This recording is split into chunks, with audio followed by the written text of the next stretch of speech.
ہم کریں گے ہر مظلوم کی حمایت۔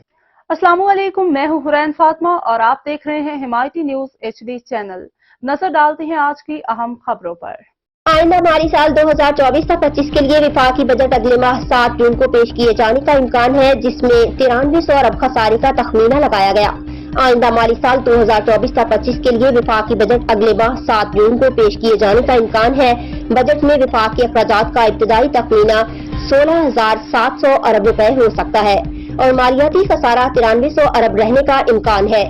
ذرائع کے مطابق بجٹ میں وفاقی اخراجات کا ابتدائی تخمینہ 16,700 ارب روپے ہو سکتا ہے، جس میں سود اور قرضوں پر اخراجات کا تخمینہ 9,700 ارب روپے لگایا گیا ہے۔